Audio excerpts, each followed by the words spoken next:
Welcome to the American Business Podcast.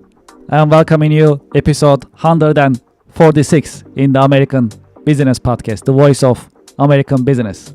Today's number 21.6 trillion. Total assets for US banks were around $21.6 trillion as of early 2026. Quote of the day: there is nothing in a caterpillar that tells you it is going to be a butterfly. Alright, we have a special guest in the American Business Podcast today. I'm going to invite our guest to our virtual stage and we'll get the conversation started. Hello Ryan, welcome to the American Business Podcast. Hey Kevin, thank you so much for having me. Of course, it's a pleasure. Happy Friday. How are you? How is your week going so far? I am glad that it's almost over, but I don't think I accomplished half of what I needed to. So, yeah. Well, there is always another day, so it's all good. Absolutely. Well, thank you so much for joining us in the American Business Podcast. Well, we have a lot to cover, if that's okay, because I've been waiting for this conversation. And I love our audience to learn from your professional insights and your professional wisdom. Well, let's get started with introductions. As a start, Uh-oh. would you please introduce yourself and your organization to our audience and to our viewers? Absolutely. So my name is Ryan Otto. I'm the president of Accent Financial Services. I'm also let's call it the founder, inventor of tax smithing. So between those two things, we try to help people with tax and accounting needs and also with strategy and helping people to kind of figure out their lives and put their lives together in a way that helps reduce tax and protect assets and all that kind of stuff. So we love dealing with small business people, and I'm excited to be here talking about it today. Absolutely. This is a great opportunity for us to learn from your professional background as well. And you just mentioned you work with small businesses in US, and this is great because we are the American Business Podcast. We are the voice of American business, and we definitely welcome any professional who is working with actually small businesses because the American business runs on small businesses in US. Most of the businesses in United States are small businesses, small and mid-sized businesses, and they are the backbone of the US economy. So we definitely welcome this conversation. Well, before we dive into this, actually, we love to learn more about you. Would you please tell us about your career journey? How did you get started? How your career journey has unfolded over the years? Yeah, so I didn't know when my career journey actually started. I thought I had a whole different path laid out for me. I was studying biochemistry. I got into computers and computer tech. I had a whole bunch of things going on. But as fate would have it, I actually started doing accounting when I was about 14 years old for my dad on a Mac Plus computer. I don't know if you remember those, but Yes. the screen was this big. Okay. And that was back when Excel was just for Apple computers. It wasn't even for Windows yet. But cut forward to like 20 years later, and I found myself taking a part-time job in accounting for a hotel. My part-time job quickly turned into a full-time job and more. And it just so happened that I went around the department. I learned all the different aspects of accounting while I was just kind of trying to have a part-time job and going to school for biochemistry at that time, of all things. And and then just over the years, I worked my way through accounting. I've done consulting. Now I'm doing tax work, and I do tax consulting in addition to business services and CFO stuff. And it just kind of feels like all along the way, I've just been adding tool to the toolkit and being able to help people more. And it's been a fun journey. Yeah, this is a really exciting journey. I'm glad that you are sharing it with us. Well, let's talk about your day-to-day work experience. What are the exciting and challenging parts of your work on daily basis? Yeah. Well, as a small business owner, there's always all of the administrative stuff to handle, right? But when it comes down to it, dealing with the clients and being able to help people genuinely figure some things out, it's the most rewarding part of all of it. And so for me, I have a team that does tax returns. I have a team that does, bookkeeping and accounting work. But I'm the strategy guy. So when people are ready to sit down and talk through their business ideas or talk through their financial statements or talk through their, tax situations, I'm the one that gets to sit down with them and help them figure everything out. And, just so often being able to bring information to people that it would have taken them years to look up all of those things. And we can sit down and have one conversation and have them walk out like, wow, I didn't even know most of that stuff existed. That's my favorite part of my day to day is having those meetings with clients. What is the secret of your success? What's weird is so when I got into the accounting field, it was in hospitality. And to me, learning about hospitality as a business culture is just one of the most important things that people really need. And so for us, hospitality is one of our core values for the company. And the reason that it is when people are coming in and saying, "Hey, listen, I need help with my taxes. I am 3 years behind on doing this stuff. I don't know what I'm doing with my bookkeeping and I don't know how to make it work right. And I'm getting letters from the IRS and now I don't know what to do." There's a significant amount of worry, sometimes shame that goes along with those things. And so for us as a company, being able to have an environment where people can walk in and not be judged for those things and walk out feeling like, hey, I think I'm genuinely getting the help that I need to get. And having a spirit of hospitality in the company, I think it's a really big part of what makes all of that work. Can you tell us the state of your industry a little bit? Yeah, well, so tax and accounting it's kind of rough right now. Um, a few years back, I saw some numbers, and I want to say it was like a 2019 to maybe 2022 study, and there was over 300,000 people who left the industry. And however that number sounds, it was something like 15 to 20% of the industry that basically hung up their shingles over that period of years. Um, and it hasn't really recovered from that. I think in particular, when you look at who's in the industry, I believe it's something like 75% of CPAs are at retirement age. And the number of people that are coming into the industry it's down at least 20% versus prior years of people who are really interested in getting into tax and accounting spaces. And I follow a lot of message boards and Reddit and stuff like that too. And there's a lot of feelings about being in the industry and wanting to get out of the industry in particular that it's tough to look at all of that and understand like, well, no, we really do have an important part to play in people's businesses. It's just everybody is very disillusioned with it right now. And I think to a large degree that's probably going to be increasing over the next several years with the onset of all of the new technology being thrown at us right now. So it's tough. I will say it's a tough industry right now. Hiring is tough. Yeah.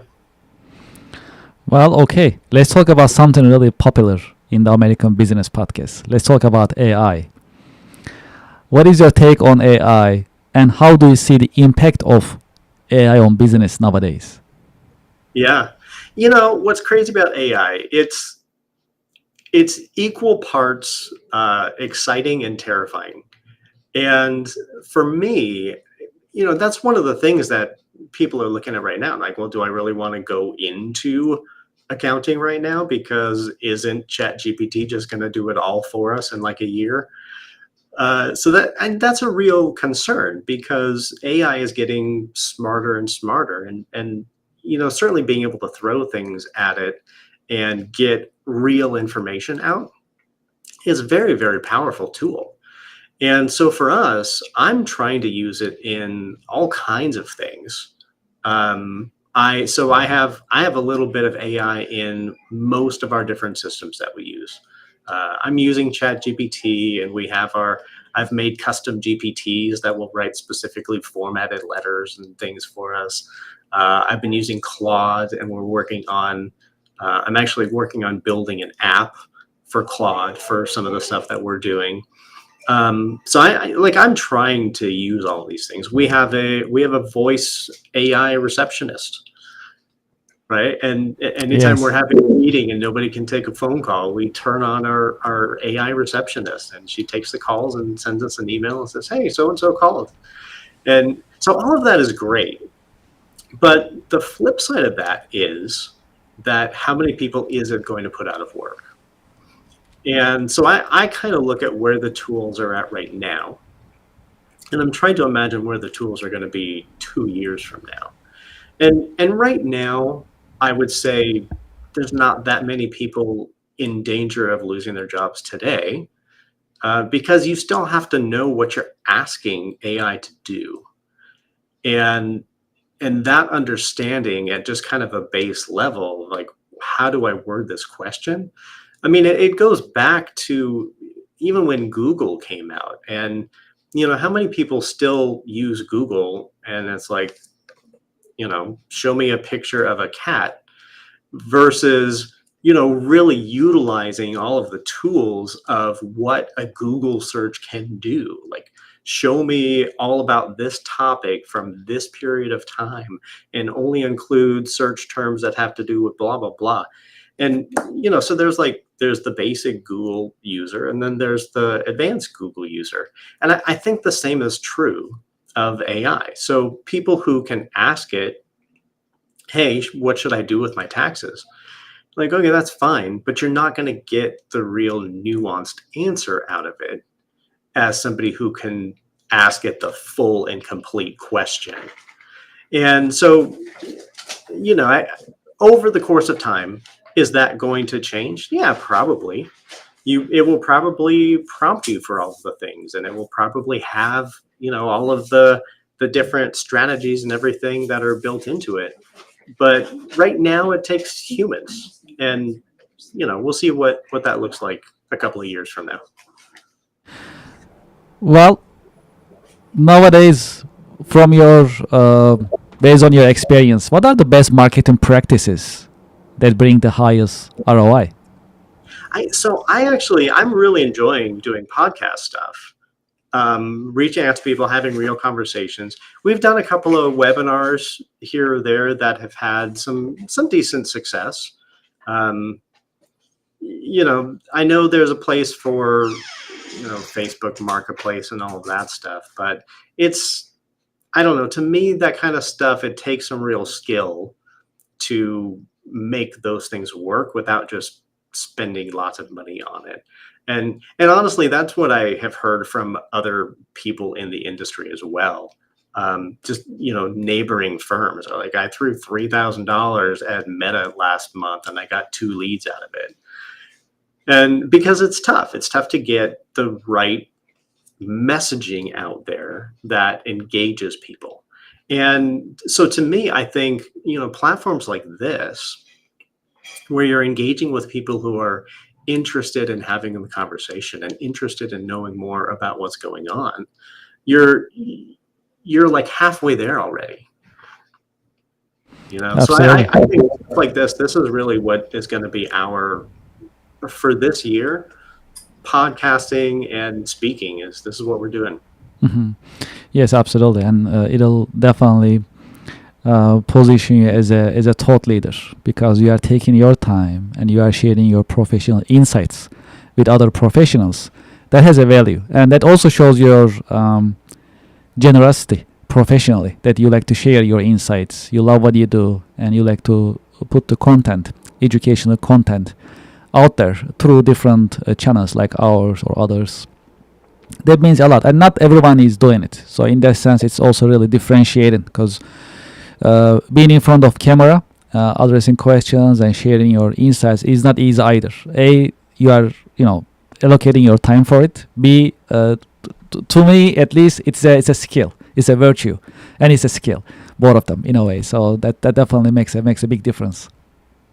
Yeah, yeah, definitely. I mean, what you're doing, you have had some great success over the last year in building Yes. your podcast, and so that it's actually something that I'm kind of actively working on right now is making a podcast about entrepreneurship Mm. and talking with people kind of in this format, to just the way that an entrepreneur brain works, it's just different from a lot of people. And so for you've been building this over the last year. Like, Mhm. what's your journey been with podcasting? Yes, well, yeah, we started a little over a year now, and before starting it, I made a lot of research. A lot of research. I watched a lot of podcasts, different podcast channels. While I was learning, I was also observing and trying to see what is out there and what is missing, basically, that I can really complement because I'm a long time business networker. I also have other industrial roles in the market, in manufacturing, in nonprofits, and so on. So I'm pretty active. So that also gave me the I must say confidence and experience to engage with other business professionals and learn from them. So yeah, based on the research that I made over the years, I found this angle in terms of having an educational, informative podcast to interact with other professionals to share these insights, and then it actually evolved into a more concrete mission as to promote, support, and uplift American businesses, nonprofits, and manufacturers, as well as the business community. So now this is our basically mission, is to support, uplift, and promote American businesses. So it has been quite a journey, and we learn a lot, and we are still learning. But this is definitely rewarding. That is for sure. And the truth of as a matter of fact, the podcast is the new TV channel, right? As TVs are dying because no one is watching anymore in a set time frame that's been set by someone else. The viewer or the average viewer age is pretty high for TVs nowadays. So it's obviously has no feature. That's why TVs are trying to turn it into a podcast in different channels. YouTube is one of them, and others also. They are working so hard. So this is a new media, and people are getting a lot of news and insights from podcasts. So that is another reason that podcasts are really, really popular because people are allowed to learn, and they allow to learn in their own time frame. They don't like to be forced. Hey, 8 o'clock, be in front of the on the screen and then get the insight. This is not happening anymore. So this is absolutely exciting, absolutely exciting. That's very cool. Yes, appreciate it. And I'm also glad that you are with us today in the American Business Podcast, and we can have these conversation. There is also there are a couple of things actually I really love to learn from you. Another popular subject in the American Business Podcast is leadership. So, how would you define leadership from your point of view? And what are the great leadership qualities a good leader must have? Yeah, so I think the biggest differentiating thing between being a manager and being a leader, right? Mhm. For me, it's vision. And being able to communicate where the organization is going and where you want your people to be going, and how you, like, even how you want them to grow. It's looking at it from a manager perspective. You're like, hey, we need to get the job done. Let's go do this task. Let's all come together to make sure that this thing happens. Looking at it from a leadership perspective, you're like, well, how do we turn this into the next level for our team members and for our clients, and how do we make the business look a completely different way, and do all these things. And yeah, so I think the biggest component there is having a vision and being able to transmit it to other people. Have you had any role models, any mentors who help you shape your career perspective and your journey over the years? I have been fortunate enough to have worked with some great people. And maybe that was just a boss somewhere along the line, or a boss's boss. Um, yeah, I have, and particularly in hospitality, I would say, finding a good general manager who really takes people under his wing, and teaches them, you know, the ways of hospitality and business. Yeah, I have had some fantastic people in my life, I would say. If key career lessons, if there is one key career lesson that you learned the hard way, what would it be that you can share with us? Oh man, you know, I think it's tough to know what your journey is going to be. And so all along the way, just don't forget to learn as much as you can, because you never know when that thing is going to end up being your thing. Like I remember when I first started work in an accounting department, it was at a hotel in Santa Barbara, uh, more than 25 years ago now. And my first day of work in an accounting department, I went through orientation, and then we had to transmit payroll. And I didn't know anything about payroll. I didn't know anything about accounting. I didn't know anything about hotels. And so I got up there, and the payroll manager, she said, all right, so we have to do payroll. It has to get processed tonight. We have to do tips for everybody in the hotel. And I don't know how this system works.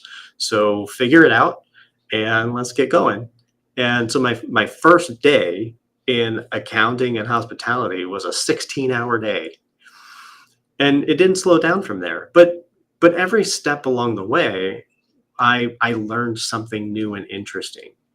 And I never imagined that learning how to do payroll, way back when, was going to be at all important in my future. But now here I am. We're helping people with these things. And one of the things that everybody gets stuck on is payroll. Like, I got that. That was one of the first things I learned.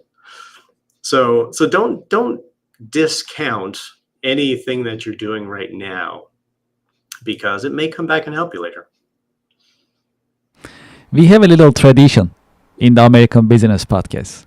Now, I have a question for you that is coming from our previous guest. I'm going to ask you that question. And after you address it, I'll ask you to leave me a question in this episode, and I'll take that question and ask to our coming guest in the American Business Podcast. Okay. All right. So the question from our previous guest is, what is the one new idea that you are implementing in your business for growth? So right now, our big push is I've been working on how to develop funnels and lead magnets and all of these things. Like, I'm learning how to be a salesperson, which has never been me. I'm not a salesperson. I'm like a numbers techie person.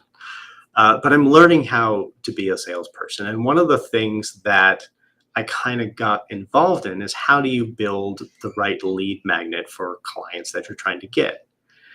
And we molded over a bunch of different ways, and we said, all right, well, the thing that people keep asking us in our strategy meetings is, how do I pay my kids?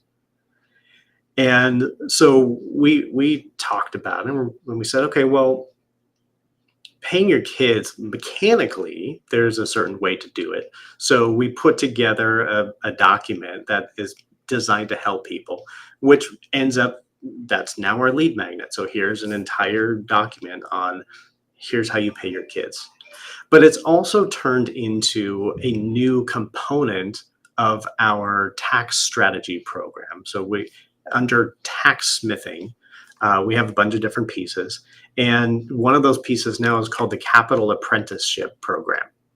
And it's all about how to pay your kids, how to set them up for future success, how to do some financial education along the way.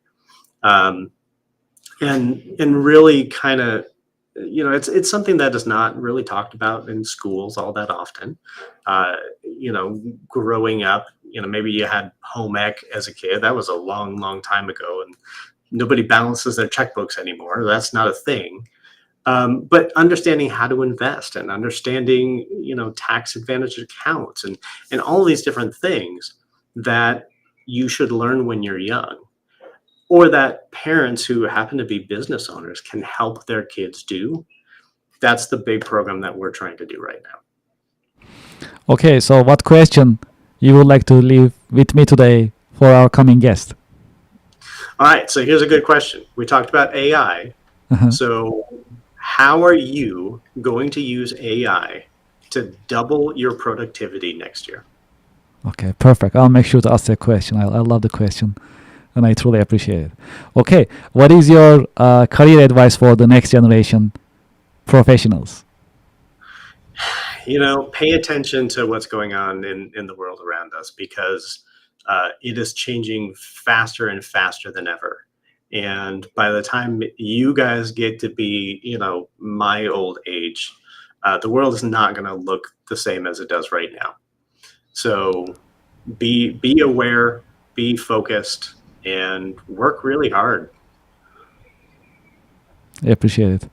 Okay, for those who would like to continue this conversation with you and learn more about your organization, what is the best way that they can get in touch with you Yeah, and learn so about your company? Yes. our website is accentfinance.net. And you can reach out. We have a very built out website, so you can make appointments through there. You can see all of the things that we do. We're trying to build a network of, complementary businesses that have the same sort of mindset as us. We're really trying to make that a portal for people to do anything that they want with us when it comes to small business.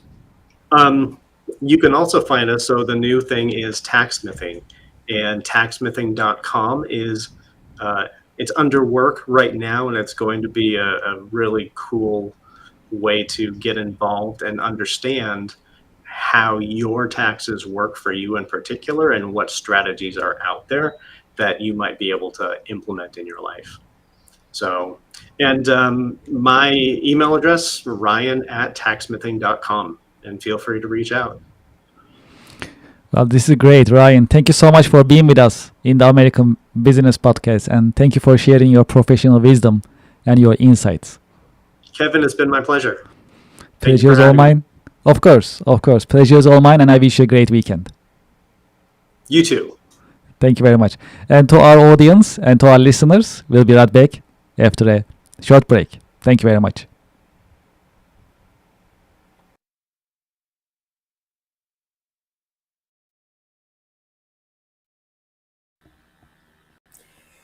Welcome back to another episode of the International Leadership Podcast. My name is Joe Beauchamp.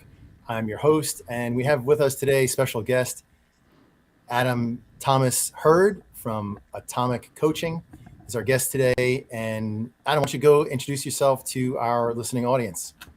Yeah, well, hey, pal. Thanks for having me. Appreciate it. I know, you and I had the luxury of meeting in person, which is quite an experience. So anyone who gets to meet you in person, try to meet Joe.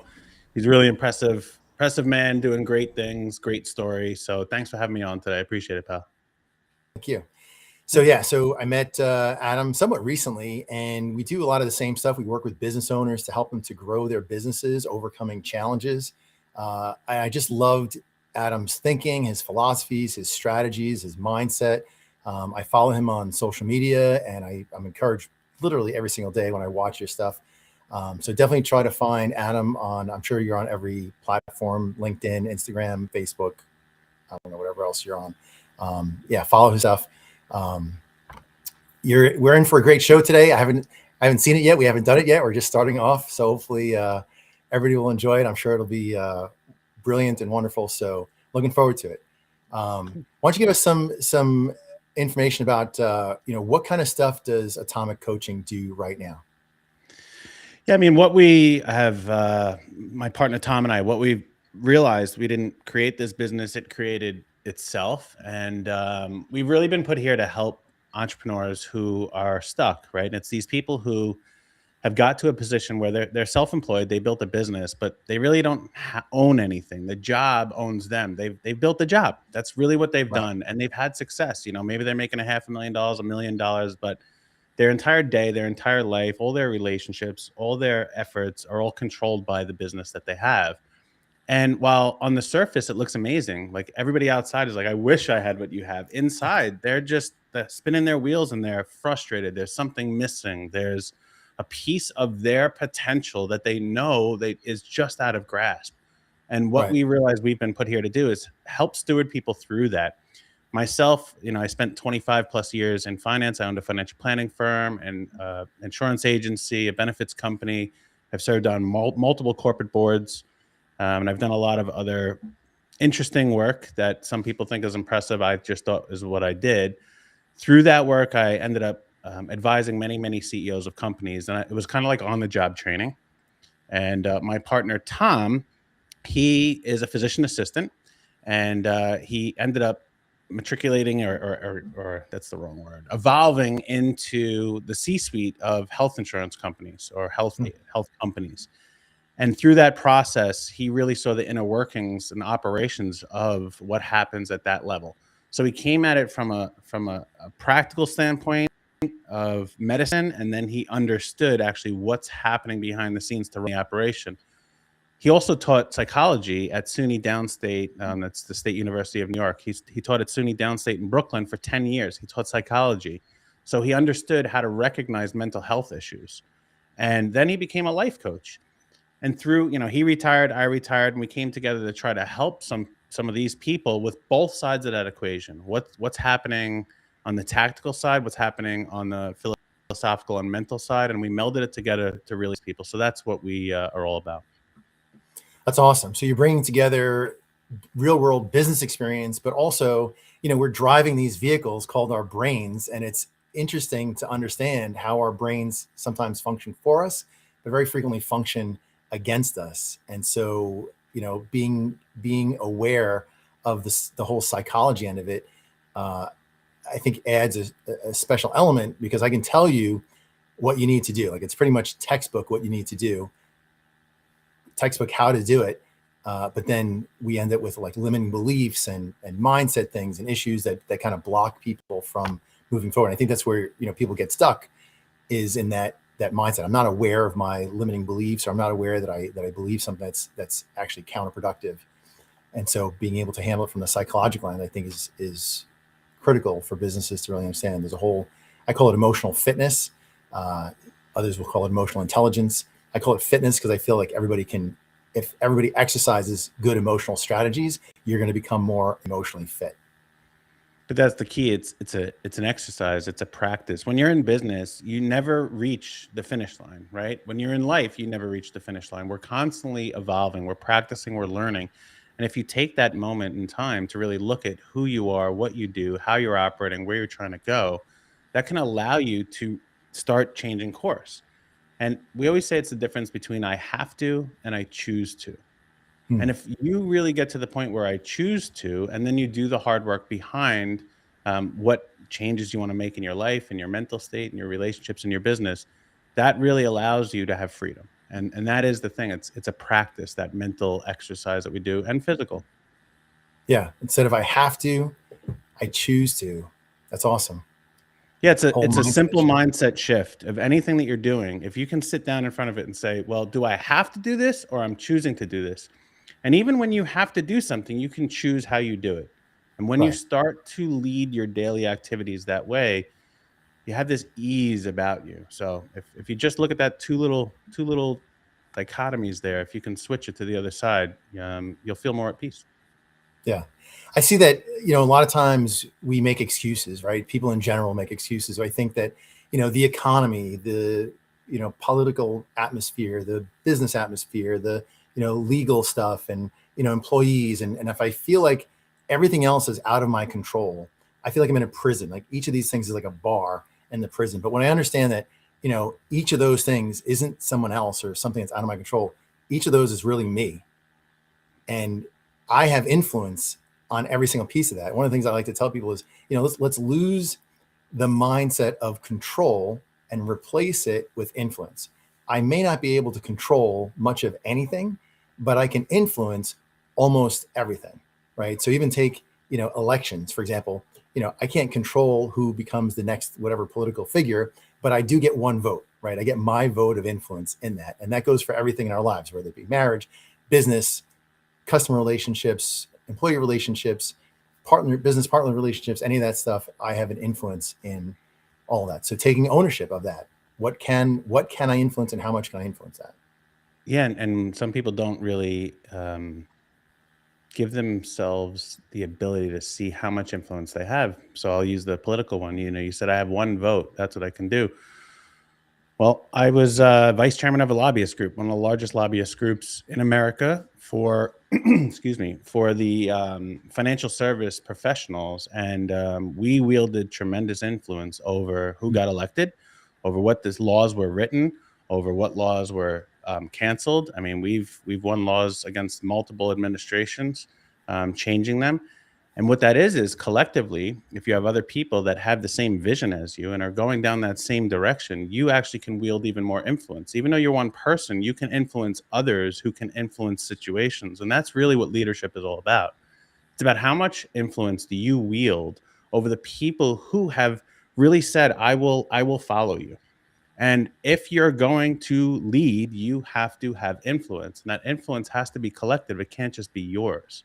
So Right. if it that's what we talk about with masterminds that I do with a lot of people, is having a similar vision going down the field. This is what football teams do. They have the playbook. Everybody knows what they have to do and where they're going and what they're trying to accomplish. And that's really what leadership is about how well do you wield the influence that you have.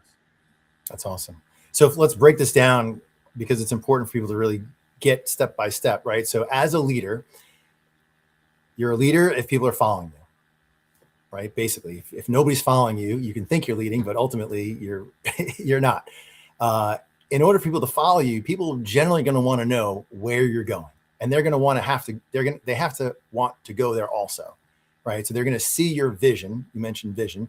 So for you as a leader to have some kind of vision, hey, the world looks like this. This is a better picture of the world in the future as we accomplish our mission.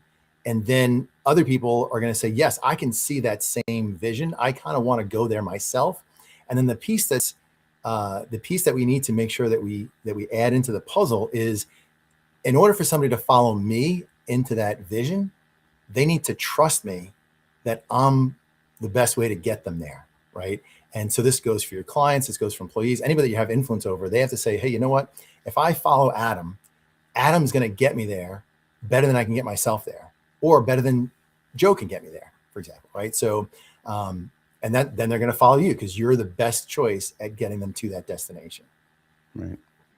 Yeah, I mean, that's it's a very strange power that you have, and you can lose it in an instant, and you can gain it in an instant. What's really more important about it is consistently holding it and using it for the best of your ability. And what we use is something called the 5 Ws. Okay, and it's who, what, where, when, why. There's an H in there, how, but how is done collectively. The how, other people can do the how. There's a great book by Dan Sullivan, and it's really talking about like, whoop, Something's glitching. Hopefully yeah, it works okay. out in the end. Yep. There's a great book by Dan Sullivan and Benjamin Hardy, Who Not How. It's who's going to do these things, not how am I going to do them. So we always think the how is a collective thing. But the 5 Ws in leadership is really you understanding first, who am I and who do I want to become? And same with the business. Who is the business and who do I want the business to become? If you don't really know that gap, you can never get there. That's Okay. true. And and you have to establish it. Like, who is it that we actually want to become as an organization? Okay. Right. The next thing is what? Like, what is my mission and my vision? And I don't mean the company. I don't mean what's going to go on your website. That's not what I'm talking about. I mean, like, what is it that I, as this leader, am in the charge of? What is my mission? Because we say this: your mission is something that you state, but then here's how you uphold it. Everything I do every single day is to achieve my mission. Right. And if you can't look at your mission statement and actively use it that way, everything I do every single day is to achieve this, then it's not your mission. It's just something you're interested in. Right. And that's the problem, Joe. Most people are just interested. They're not committed. And I could talk about that more if you want. So once you understand what's my mission? What's my vision? The next thing is where. And where most people get really messed up. Where are my values now? Because our values change as our perspective changes, as our circumstance change, as our desires change, our values change. And most people are using old values to execute future visions. And you have to really look at, like, what are my values today and assess them, and not just what are they, but why are they important to me? Because you're going to have to convey that to everybody else. If you're going to lead them, they have to believe in that too. They need to have the same values too. And if they can't express that, then you're not leading anything. You're asking people to follow a vision and a mission that they're not going to adopt. Right. And then there's others in there too. There's when are you going to do things, but the most important is why. Why are we really doing this? What is the impact we're going to make collectively? Why are we going through and charging forward to build this business, to lead this family, even if we are going to buy this house? Why? It's all about why. But if you don't understand who you are and who you want to become, where your values are and what your mission and vision is, the why never gets executed. It sits on a shelf and collects dust. Wow. That's powerful. I'm going to have to watch this episode again myself and take notes from it. So this is great stuff. So tell us, a customer example, and obviously don't give us any kind of details on the customer that anyone can even, think that they might know who it is, but give us an example of a client that had a challenge. They were stuck, and you were the guide on the side, helping them along, opening their eyes, changing their vision, their perspective, reorganizing their company, whatever they did. What would you say is a great testimonial or story of a client that you helped? Sure. I have a couple ones that come to mind right now. And I'll share one. If you want the other, I can as well. There's an architectural firm in Manhattan, and they work on some of the biggest buildings you've ever seen in the world. They've done the Javits Center. They've done One World Trade. Right now, they're working on 3 buildings on Billionaires Row. They do impressive work. If you looked at them from outside, you'd be like, holy moly, I can't believe you get to do those things. Wow. Well, the gentleman who is running this, he started it on his own. He's been an architect for many, many, many years, and then he went out on his own. As he did this, he got some help, and then eventually the work built up, and he needed more help, and now he has 9 employees. And he went from $60,000, a year to now, do $200,000-$300,000 a month. And what happens is, he was in that position, and he was starting to get frustrated, right? He's like, I don't understand why everything's not going the way I wanted. And the key thing that we helped him with is his identity. Okay. We talk about this. Our whole methodology at Atomic Business Coaching is believe, behave, become, right? You have to believe like what you're actually after. And that's where those W's that I mentioned before come into play. You have to believe that stuff, and it has to come from inside. It can't come from outside. He just didn't believe that he was the CEO of his company. He still believed that he was an architect drawing amazing buildings and giving consultants and everything else. And these other people were just there helping him to do the thing. And it's funny, he even would mention his employees to us as his coworkers. He truly didn't believe that he was the leader. And yes, there was some imposter syndrome and many sabotaging habits he had. He was a pleaser. That was like very high up on his saboteur assessment. We do that with every one of our clients. And he had this thing. And when we finally had him look at what is going on and what he's really doing, he started to believe that, oh, I am leading this thing. And that little micro shift allowed him to really drive his behaviors different. And that was the thing, is he started showing up like a leader. because the belief dictates our behaviors, right? Right. So if we just believe I'm a coworker of these things and we're doing it together and rah, rah, we'll get it done, you're going to act like a coworker. But Right. when you are a leader, you are now in the charge of these people, not in charge of them, in the charge of them. Charge. Meaning Gotcha. that you're going to go there and do these things, and they have to see like, wow, he's behaving like our leader, so we can feel confident to sit back here and do the work necessary so he can keep leading. Right. And that was the biggest shift, is just watching him. I mean, we physically saw it in him, where he referred to himself, I won't use the name, but he used to refer to himself as his first name. And when he would show up to meetings with his team, he would refer to himself as Mr. M. I won't use the full last name, but Mr. M. And he's like, he wouldn't say that to them, but he would show up before this. All right, Mr. M needs to show up here. And he was like, okay. And it wasn't a stern, oh, I'm their boss. And it was like, no, I have to lead these people right now. And all it meant was, absolutely. As he built this business, he had to have multiple identities. As you grow a business, you can't just move from like, oh, I was a practitioner to I'm an owner. You can have parts of yourself that are the owner and parts of yourself that are a leader and parts of yourself that are a practitioner. And you have to know, how am I showing up in this moment at this time? And when he finally allowed himself to say, oh, I can show up differently here, he changed his whole career. He changed the work that came to him. He changed the employees that wanted to work for him. So let's say anybody that's looking to start a business, become an entrepreneur, that change in mindset from being the practitioner to being the CEO. And a lot of people, I'll tell you that probably the term CEO, I think it's extremely overused. People are the CEO of solopreneur, one-person companies. But anyway, I digress. To be the CEO, to have that CEO mindset, hey, I am the leader here, and a team of people relies on me and my leadership for reaching this vision, for accomplishing the mission, even for them getting paid, for them leading their own lives, accomplishing their own vision and mission for their own lives, right? So a lot of times, I'll just say with some of the clients that I work with, if I'm working with a team of leaders at a company, getting those leaders to see their role as a leader and that their people are relying on them for leadership, right? A lot of times people are like, well, I just, I help out, I train people, I do whatever, I oversee a department kind of thing. They're not necessarily seeing themselves like, hey, this person is going to feed their family based upon my leadership. If I lead well, they win. And if they win, they bring money home to their family. They can meet their needs. They can, pay for their rent and their food and stuff like that. And if I don't lead well, there is no money. They can't do their job. They don't go home with the paycheck. They go home, with a pink slip at some point in time, telling their family members that it didn't work again. Right. So really elevating that mindset.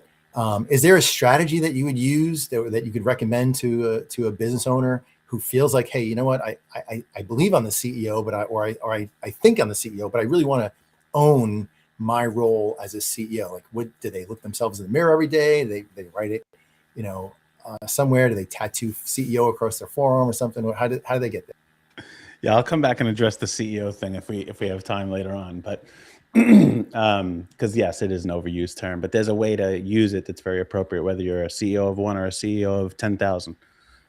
So to answer your question, the thing is that's too much of a burden to put on your shoulders as a leader.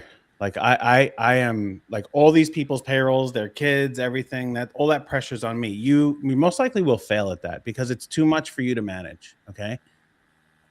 Any business is too much for any one person to manage. So the way that we looked at this is, as I said before, who is my business now and who do I want it to be? If you hear that, if you really listen to that, I didn't say what is my business. I said who.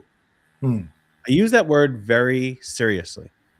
You have to treat your business as a who. And parents will get this philosophy very, very simple. And this is what you can do about it. When you look at your business as a who, as a thing that you are in the charge of, that you have to care for, that you are the guardian for, that you are giving all the resources it needs to grow up big and strong one day and survive on its own, just like we do for our children, right? You will treat it differently. And all those other employees that are there are just the tribe. Okay, it takes a village to raise somebody. It takes a village to raise a business too. And they are in the charge of the business. You all collectively are doing it. Yes, you may be the leader, but you really have very little to do with its success. The employees do. And they have to know, who is this business and who are we trying to create it into? And what resources do we have to bring to it so it can be big and strong and survive on its own and go out into the world and make a bigger impact on its own than we did collectively for it? And that's the thing. It's not about the individuals in the business. It's about the enterprise, the organization, this thing that you are together building that will change the world. And you have to look at it as a who, and it takes time. Your kid doesn't all of a sudden come out of the womb and go to college. It doesn't get the job and have the house and have the husband or the wife. You have to give it all the things necessary. So not only it goes to college, but it goes to the right college for the right reasons. Not only so it gets the job, so it gets the job that actually can sustain them and allow them to live a life. Not so it just gets married, so it gets married to the right person. And that's the difference. When you look at it as a human being that you are raising, everybody will treat it differently. That's awesome. Whole mindset shift. Tell us about CEO. Go ahead. If you're the CEO of one or the CEO of 1,000, what does CEO mean to you? I know that's a thing for you. Yeah. Like, so there's two different sides of this equation. So the traditional CEO, Chief Executive Officer, even if you're your own solopreneur business, okay, you have to look at it as I am the Chief Executive Officer of the thing that I am doing. I may have 7 other roles that have my name on the org chart, but in this moment, when I'm planning my business, when I'm setting the direction, when we're going to figure out big budgetary expenditures, whether that big budgetary expenditure is $1,000 for you or $10 million for you, you have to be an executive function. You have to think of the things in big picture, in quarters, years, and decades. You can't think in moment and reactionary. So it's not about the freaking title. The title is meaningless, and I would agree it's very overused. The reason it's overused is because many of the people who state they're the CEO don't act like it. They just want people, they want the rewards from having the title, but they don't want to do the work necessary to actually say, wow, you're the chief executive of your organization. Right. Now, on the other side, excuse me, Tom and I have redefined what CEO means. CEO to us means commitment, effort, obsession. Say that again. That's what we say it means. Commitment, effort, obsession. Commitment, effort, obsession. Obsession. It's awesome. We even have a whole effort, obsession. It's really whole line of clothing. We do. We have a whole line of clothing about it called CEO Threads, ceothreads.com. Shameless plug. It's okay. Plug away. This is a movement, right? You have to, if you're going to run your business, if you're going to run your family, if you're going to be the president of the PTA organization, you damn well better be obsessed about it. Right. If you're not obsessed, you're just interested. And I said before I was going to talk about interested and commitment. Here's the difference here. When you're just interested in doing something, you'll do it when it's convenient. You'll do it when it's fun. But the moment it gets hard and difficult, you're done. When you are committed, you do it no matter what. Right. And that's what being obsessed really is. I'm committed to this thing. But obsession goes deeper. Obsession is you wake up in the morning and you will literally push everything else out of the way to get to it. And if you're not obsessed about what you're doing, you better find somebody else who is. Because that's the only way it's going to progress forward. You'll just hit the status quo plateau and maintain and be miserable about it. So when you're obsessed with something, it's not that difficult to be committed to it. Right. Okay? It's really not. It's like, I'm already committed to this. And then when you're committed to something that you're obsessed about, do you have to drag yourself through to give the effort? No, you can't wait to do it. Right. And you run out of day before you run out of energy. And yeah, I go to bed tired every night. You know, I hit the pillow and I go to sleep. Right. I'm exhausted for good reason, not because I'm stressed, because I really gave it all. And that's what CEO needs to be: commitment, effort, obsession. And if you could just simply grab onto that commitment, effort, obsession, can I really give commitment, effort, and obsession to this thing, whether it's a task, the next decade of what you're building, you know, the dinner you're going to make for your family? It's such a simple philosophy that allows you to really say, yeah, I'm all in here. I'm not in the way. Now let's talk about more about that obsession versus, you know, passion. I usually say ownership, but I think I like obsession even better. And honestly, anybody who's successful in anything, there's a level of obsession there. If you're not obsessed, you're not gonna, you know, Tiger Woods hitting 1,000 golf balls a day. Like, you're not gonna hit 1,000 golf balls if you're not obsessed with it. So, you know, to the degree of ownership, I would say that ownership is when you, like, when we're parents of kids, you know, going back to your analogy with parenting in the business, when I found out that my wife, now my ex-wife, was pregnant with our first child, I remember the shock of that being like, wow, I need to transform myself into a better version of myself because I am the dad of a child. I need to step up my entire existence to fulfill that role. I need to transform. I can't just own it. I need to be next level. 100% of who I am now doesn't fit. It's not good enough for me parenting this child. I need to increase my capacity to become a new version, a recreated version of myself, better, stronger, whatever, to own my role as a dad. And I think as we have that obsession, as we have that ownership, that passion towards, I would say, our why, our purpose, our higher, like why we're here on this earth to make a difference. That's really where that, that ownership and that obsession comes in. What are kind of things, like I actually have a client right now who one of the employees says, Joe, listen, I do it, but I'm really not, I want to care more. I want to be more passionate about it. I'll go through the steps, but the passion isn't really there. How does that person, he's not the owner, it's one of the employees. This is a 300 employee company. And he's just one of the employees there. And he wants to be, he wants to next level his performance.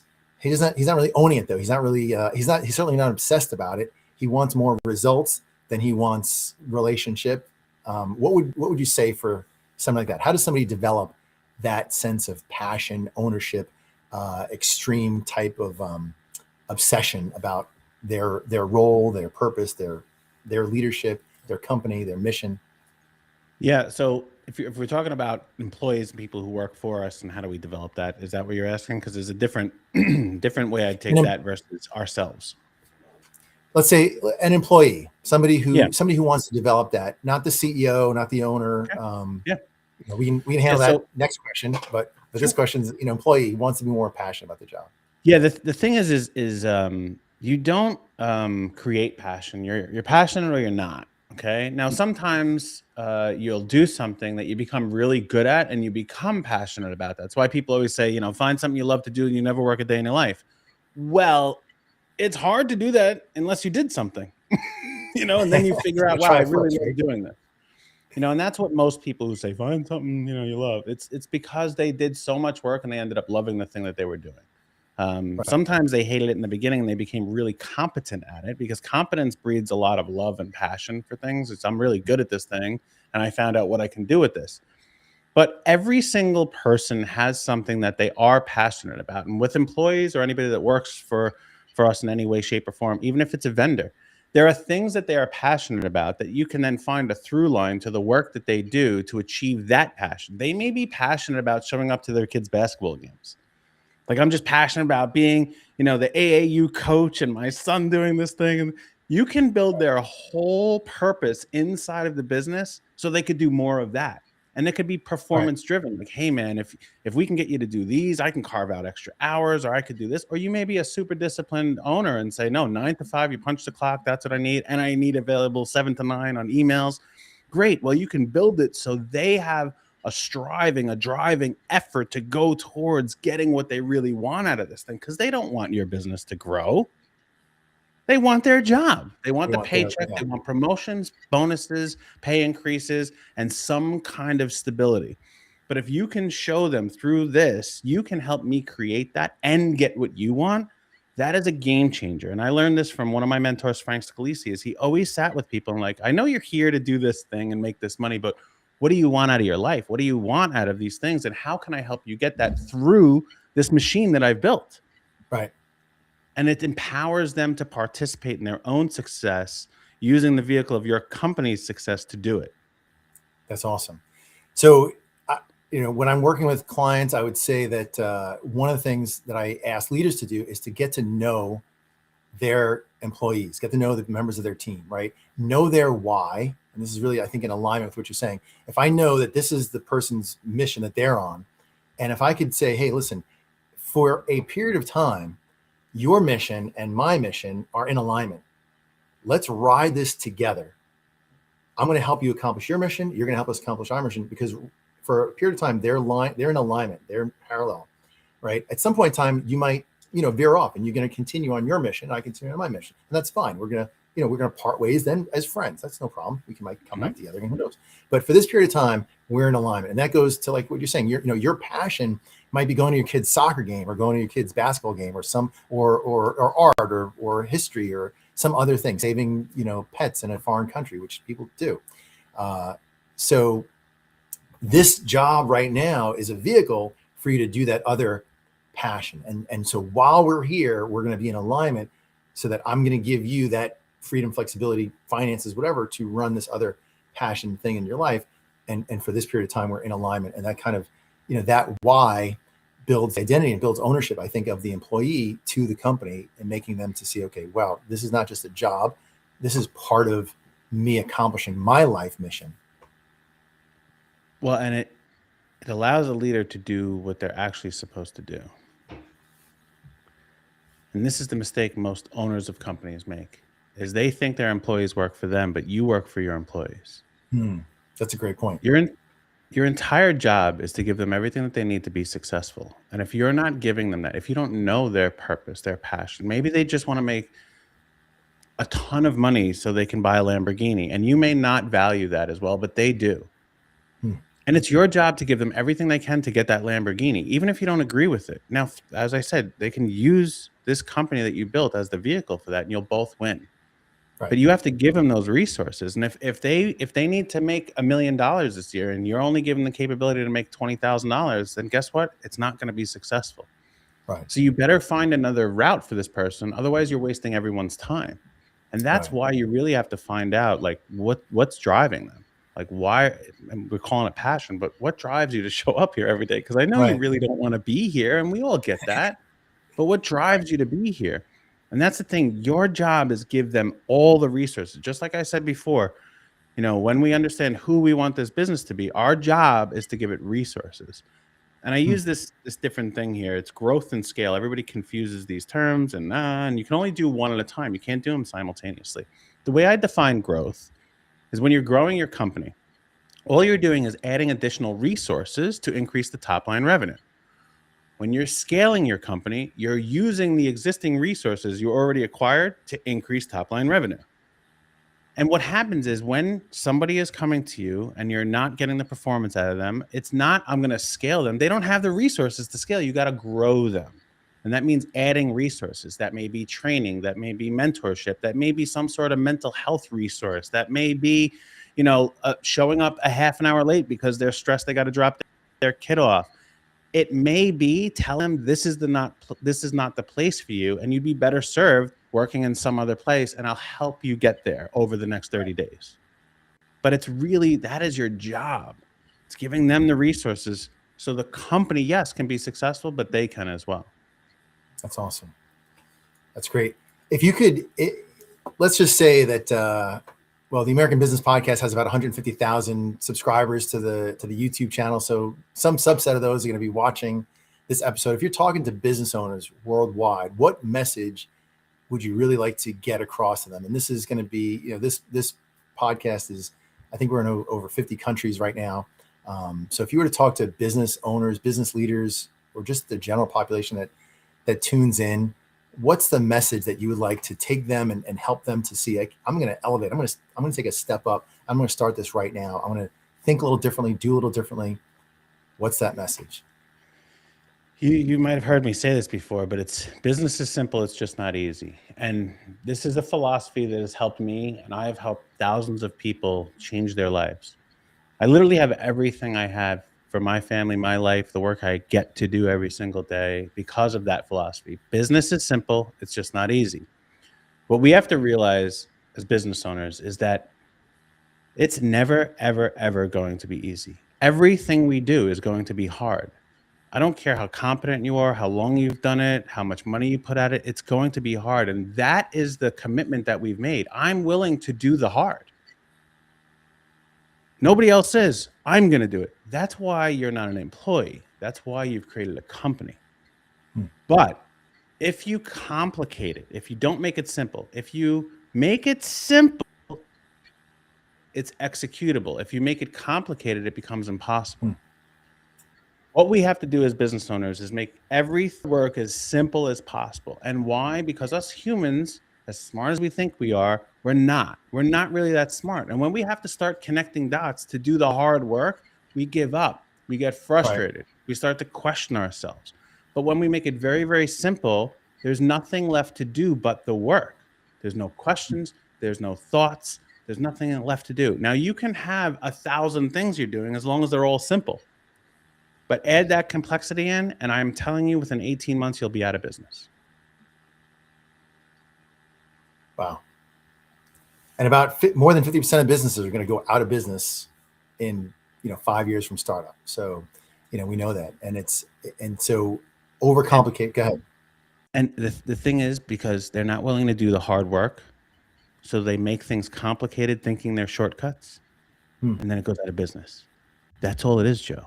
It's thinking there's a shortcut. Just go into this knowing it's all hard. It's going to be hard. Simplify it. That's it. The shortcuts don't ever work. Look, 25 plus years in business. Every time I tried a shortcut, it didn't work out. And I failed more than I've succeeded. Yeah. That's part of the process. Like, learning is just iterating on past failures. That's all it really is. Right. So it's like, okay, I've had to learn a lot, and yeah, but that's what it takes. It's hard. It's hard to get back up, dust yourself off, and be like, I'm going to try it again. And every time I've simplified it, I was able to continue it consistently. Yeah. That's great. I think that's, you're hitting the nail right on the head, obviously, because you've been doing this for multiple decades. So listen, I think every business owner, and I am partial to this, and I know that you're probably partial to this too. Every single business owner needs a coach, outside eyes, outside perspective, outside mindset, people who study and value every good leadership principle, every good leadership mindset, every tool that we can have at our disposal. That's our job as coaches to learn that and figure out how to apply it and help business owners to apply it. Tell us more about Atomic Business Coaching and how people can get in touch with you and what kind of services you might offer. Why would they hire you as their coach, and how do they reach you if they want to hire you as a coach? Sure. Well, I appreciate that, man. Be the www.betheceo. Here you go. That's how you can there you go. Get in touch with us. Or Atomic Business Coaching. Yeah. Adam Thomas Hurd on LinkedIn. I'm on every platform, as you mentioned before, but that's the only one you'll get me. Every place else, it's somebody else like doing work behind the scenes. So if you really want to talk to me directly, send me a DM there. Nobody but me responds. So if it takes me a while, give me a chance. But I will verify. I reached out to you and you answered back. It's me. Yeah, but you're high on my list. You're starred on my LinkedIn. So I follow up with you, pal. See, you're important. So, yeah, I mean, look, who do we help? It's as I stressed before, it's these people that there's this thing living inside of them that they know there's more. They just don't understand why. They don't understand what they've had success, but they know there's more in them. It's easier for me to tell you who I don't work with. I don't work with startup companies. There are people that are more qualified to help you with that, and I don't honestly have the patience for that anymore. Not that it's beneath me or anything else. It's just like it doesn't challenge me any longer. It's because there's plenty of blueprints out there in the world. Not your sweet spot. What'd you say? It's not your sweet spot. Working with a startup. I have this idea. I want to start this business. I just incorporated. Can you help me out? No. Yeah, it's just like.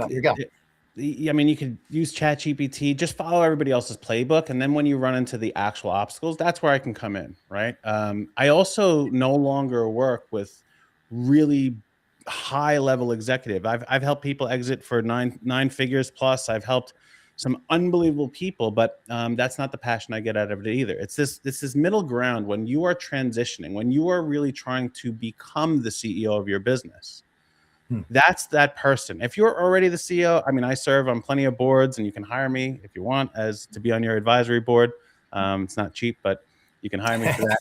But my core competency, the thing that I absolutely love doing, is helping people really recognize that they already have everything they need. They just need to shift their beliefs, their behaviors, and they will become this thing they've known deep down inside they're able to do. They're like, how, why, what?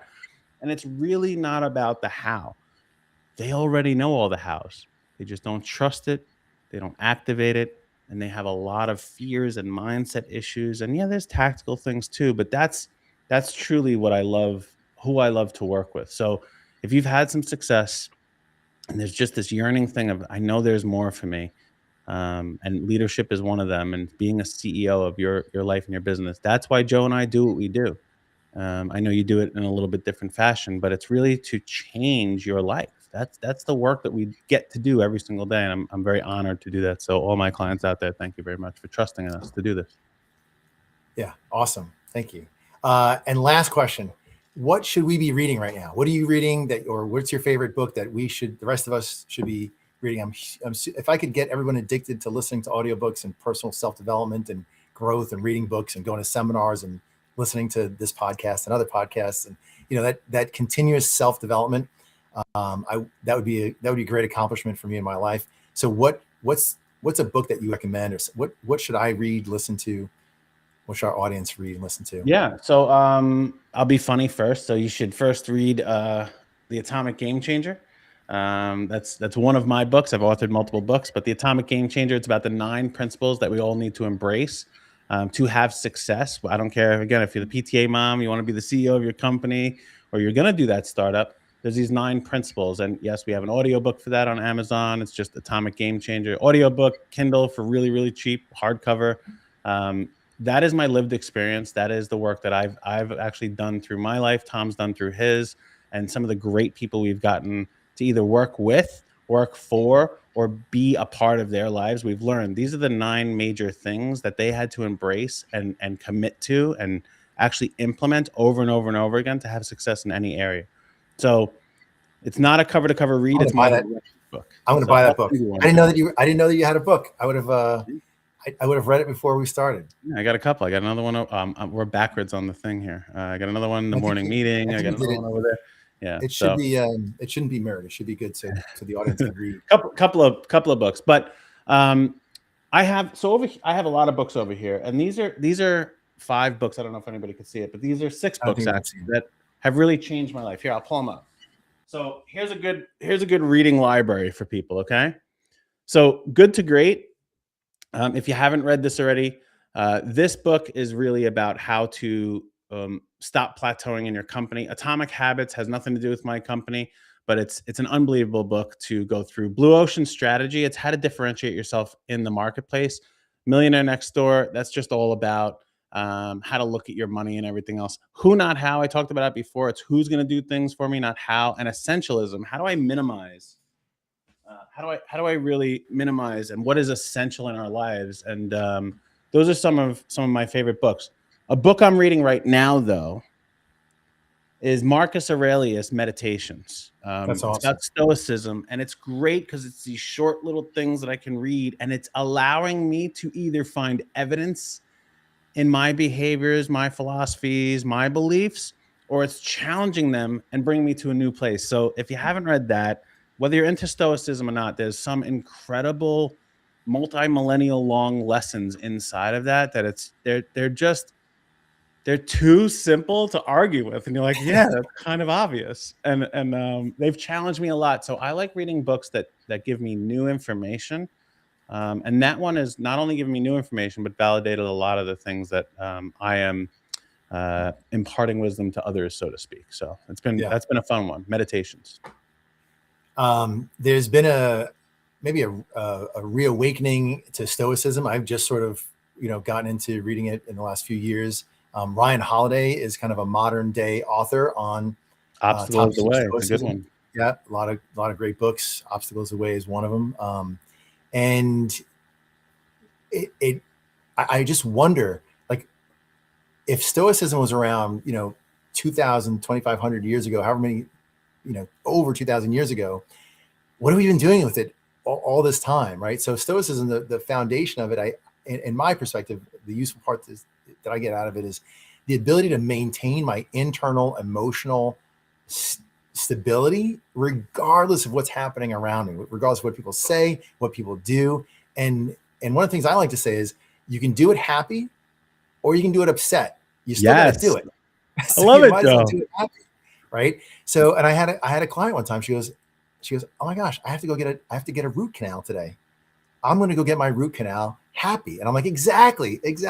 Being upset doesn't make the root canal better. It actually just makes it worse. So you got to do it anyway. you can do it happy or you can do it frustrated. A client texted me the other day, and he goes, Joe, this, and I can just tell by the way he texted, he's upset about something. I said, you can do it happy or you can do it upset. You still got to do it. He goes, you know what? You're right. Thank you. He goes, I was upset because I had to redo some paperwork and it was getting me frustrated. But getting frustrated over having to redo the paperwork doesn't make me not have to do the paperwork. So I might as well just be happy about it. Yeah, and that is a lot of that is a lot of stoicism. It's about this discipline, right? It's about the commitment. It's about, before what I was saying, being interested or being committed. When you're committed, you do it regardless how it feels. If it's convenient, if you like it, you're doing it anyway. That's the difference. And you said there's been this revitalization in stoicism recently, and I read an amazing quote. I'm sure many people have heard this before. I have to read it because I pulled it up on my phone. This is my thoughts and lessons. But this is why I believe stoicism has had this revitalization. The quote goes like this: hard times create strong men. Strong men create good times. Good times create weak men, and weak men create hard times. Right. That's true. We've just had it really easy for the past 2 decades. It's been really easy. And people are starting to understand that, wow, I'm a weak man or a woman. And if I just got discipline, I can make really good times for myself. Yeah. And they're starting to realize we are in the luckiest time ever in the history of this universe to be alive. We are in full control. Like, you can literally do anything you want. And technology has allowed us to do that even simpler. Yeah. And if you don't buckle down and have some discipline, you're going to be a miserable person. You got to do the hard work. And the rewards are incredible on the other side of that. But yeah, it all takes a little bit of work. And that's, I believe, why stoicism has come back up, because people are seeing the results of discipline. Awesome. Well, great. So to our listening audience, we got to wrap it up for today. But Adam, I super appreciate you being here. I hope that we can get you back on again one of these days as well. And more to come.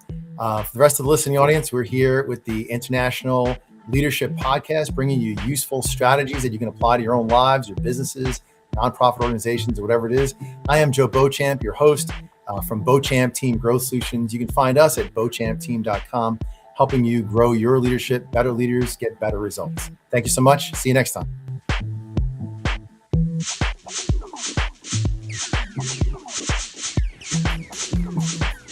Would you like to listen to music during your work time? We are here to help. We created ABP Office Music Pod, powered by the American Business Podcast.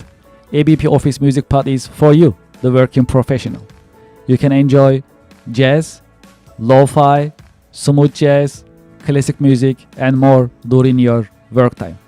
We keep the music positive and energetic.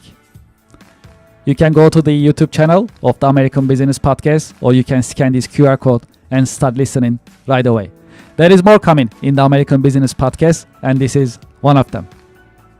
Enjoy ABP Office Music Pod during your work time, and thank you very much for your support.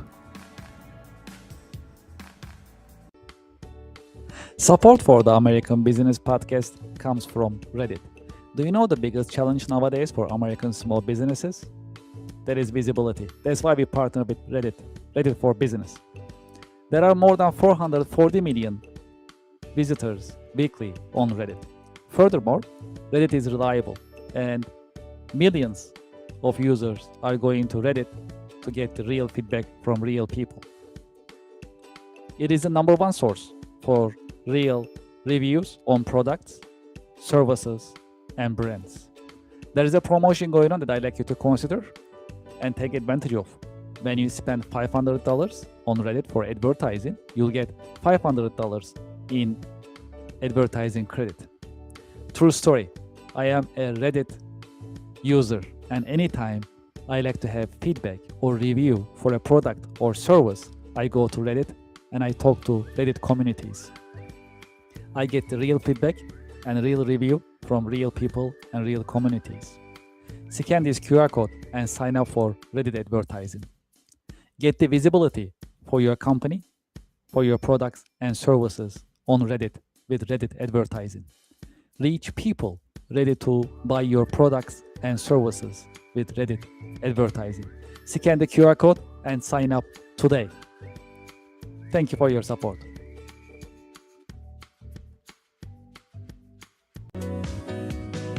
Support for the American Business Podcast comes from Anywhere Apps by Kerr Consulting, now Cherry Baker. Anywhere Apps are designed to help you digitize and automate your business processes. Anywhere Apps are family of business software products. There are more than 40 products available for business process digitization and automation. Anywhere's apps are easy to use, they are standalone, and they are also ready to integrate with your ERP and accounting software systems. Today, I'd like to promote APS Anywhere, which is part of Anywhere Apps software product portfolio. APS Anywhere, designed for manufacturing companies. Whether you are a process manufacturing company, food and beverage, chemical, and more, or a discrete manufacturing company, automotive, aerospace, electronics, and more. APS stands for Advanced Planning and Scheduling.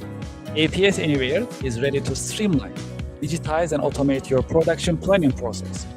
As you know, in manufacturing, production planning is not easy. There are always some bottlenecks and challenges. You need to put together your resources, 3M, man, machine, and material. APS Anywhere designed to streamline this process and automate it for you. It is a modern system. It runs on cloud. It also has deployment options for installation on your server or your private cloud environment. The system is scalable. It comes with unlimited number of production planning scenarios, meaning before you execute, you can see the financial implications and timing of your production planning on APS Anywhere. APS Anywhere comes with a very colorful and easy-to-use Gantt chart so that you can see your production planning on a colorful and easy-to-operate Gantt chart before you finalize your production planning purposes. The system is also integratable. It is ready to integrate your ERP system, MRP system, and other systems whenever there is a need. It is designed for manufacturing companies by manufacturing experts. It also comes with ready-made reports if you like to utilize. Furthermore, on APS Anywhere, you can also use demand forecasting function, meaning based on your past manufacturing and sales figures, the system can predict what will be your demand in the future. This will help you manage your supply chain in a more productive manner. I have the QR code on the screen. You can scan the QR code and you can learn more about APS Anywhere as well as Anywhere App software system in general. There is more. I have a direct line for you. You can send me a direct email, kevin@kerconsulting.com. kevin@kerconsulting.com, and I'll be happy to hear from you about Anywhere Apps, APS Anywhere, or any Anywhere Apps that is offered by Anywhere Apps by Kerr Consulting, now Cherry Baker. Thank you for your support. Support for the American Business Podcast comes from Otter AI. Otter is the AI note taker that builds your knowledge and powers your workflow with transcription, automated summaries, AI chat, and more. Get your AI-powered assistant for meeting notes, tasks, and more. Scan the QR code on the screen and sign up today. Otter AI is the latest note taker that you can utilize, and you can set your meetings, you can take your notes, and you can also set up your follow-up actions automatically with the help of the Otter AI. Scan the QR code and sign up today. Thank you for your support.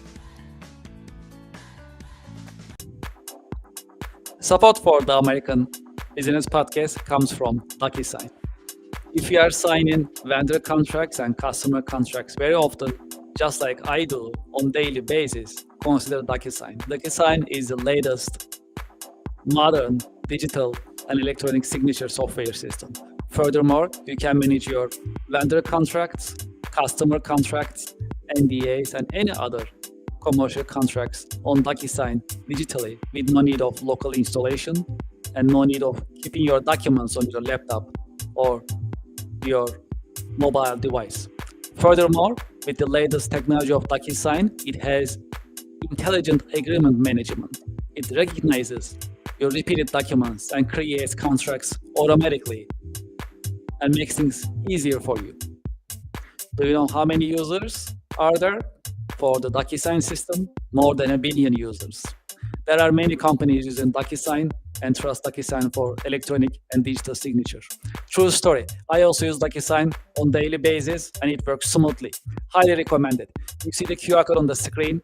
When you scan the QR code, you fill up the form to start your free trial and join the DocuSign user community.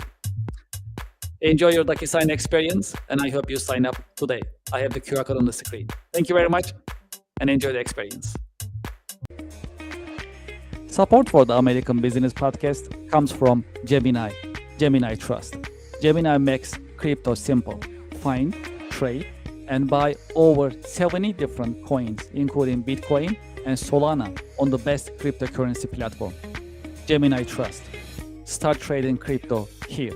I have the QR code on the screen. You can scan the QR code and start signing up today.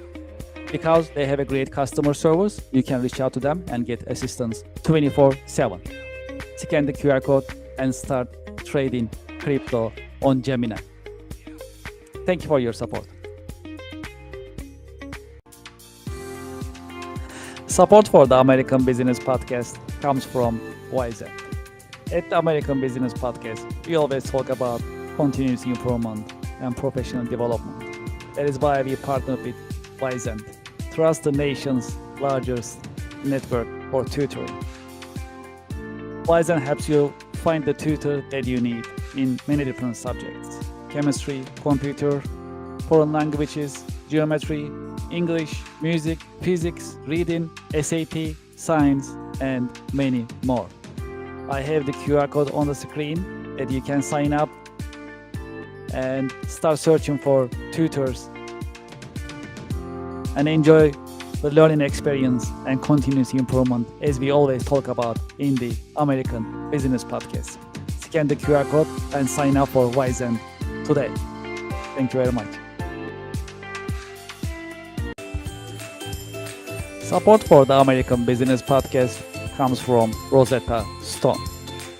Rosetta Stone is bringing you foreign languages.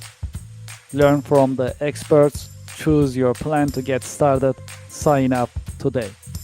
New Year is coming, and if your New Year resolution is learning a foreign language, Rosetta Stone is the choice for you. Rosetta Stone is offering you a long list of foreign languages: French, Italian, German, Chinese, Greek, Turkish, Polish, Portuguese, Vietnamese, and many more languages are available for you to get started today.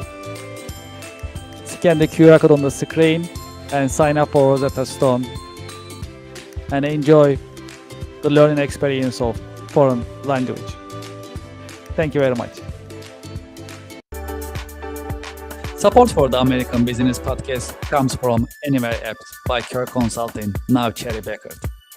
Anywhere Apps are business software systems, and they are designed to digitize and automate your business processes.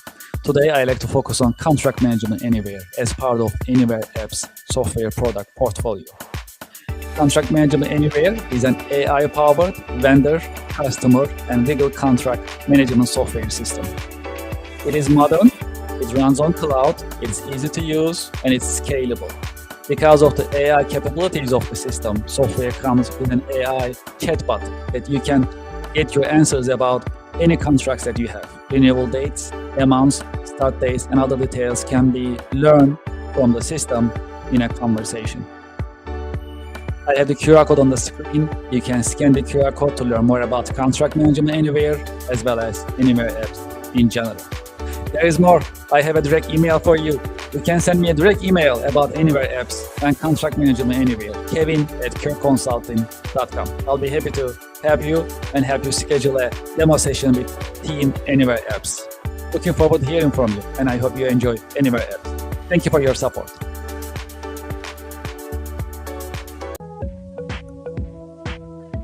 Support for the American Business Podcast comes from Norton, advanced tech for advanced threats. Sign up today. Norton offers you different packages to completely save, and secure your data and your devices. Each Norton package comes with antivirus, malware, ransomware, and hacking protection capabilities. In addition, there is VPN, private internet connection, dark web monitoring, and parental control capabilities in each package. There is a promotion going on right now. I have the QR code on the screen. You can get up to 60% discount if you sign up right now for one of the packages. There are packages of Deluxe, Standard, Plus, and Select. Depends on the number of devices that you like to connect, as well as the features that you like to utilize when you are using Norton. I have the QR code on the screen. When you scan the QR code, you'll see the different packages and options available for you. Scan the QR code, go to the page that you like to sign up, pick the package that you like to use, and sign up today. True story. I am also using Norton on a daily basis, and I know all of my devices are secure every single day thanks to Norton. Scan the QR code on the screen and start using Norton today and save your devices and your data in a safe and secure manner with the help of Norton. Thank you very much. I enjoyed the experience.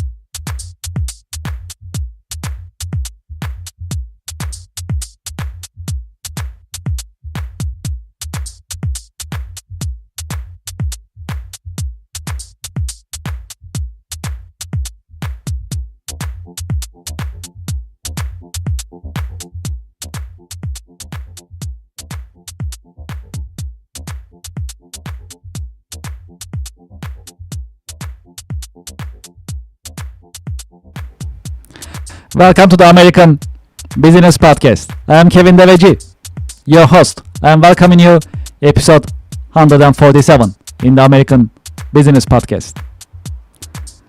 Today's number, $292 billion. This is the US exports.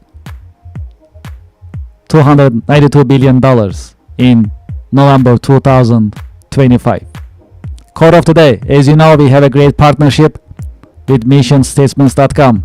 If you can't explain it simply, you don't understand it well enough. That was the quote of the day. Great. Well, I have a special guest today in the American Business Podcast. I'm going to invite our guest to our virtual stage and we'll get the conversation started. Hello, Frog. Welcome to the American Business Podcast. Yeah, hey, Kevin. Thank you for having me. I really appreciate being here in your podcast. And Of course. yeah, welcome to all of you that are listening. Thank you very much. Thank you for being with us. And where are you connecting from for our audience to know? I'm from Germany, actually. And yeah, I'm here a business mentor. And I think, yeah, you will ask some further questions about that. Yes, I have a little guest here as well. It's a little cat in front Oh, of wow. me. Look at that. Yeah, that's beautiful. Okay. Yeah, it's already very connected to what my business is. So I'm working and being with animals. Yes. And Yes. so from Germany, it's we have already night, so it's a bit Yes. dark here in my background. Yeah, you already finished the week in terms of work days, and we are coming to the end of the work time. But you know, I'm glad that the time difference worked out well, and you had a chance to join us today in the American Business Podcast. Thank you very much. Why don't we get started? As a start, would you please introduce yourself and your organization to our viewers and to our listeners? Yeah, I'm really happy to do so. I'm Thank a you. social pedagogue actually and a Gestalt therapist, and I am the founder of the Touched by Horses Institute. So I'm working already 25 years with horses and animals. I'm an holistic business mentor, especially for women that want to bring their heartfelt business with animals into the world. And yeah, I'm a leader of a farm as well. So it's called Weidenhof, the Center of Consciousness and Mindfulness with Humans and Animals. And I'm as well a board member of a non-profit association. It's called Pferde bewegen Menschen, which means horses move people. And yeah, we have a lot of social projects. We are working with refugees, for example, intercultural projects. We have permaculture here, renewable energies, ecological buildings. So there's a lot to learn here at the farm. We had, yeah, over 600 helpers here, like from all over the world via Workaway and yeah, woofing. You may heard about that.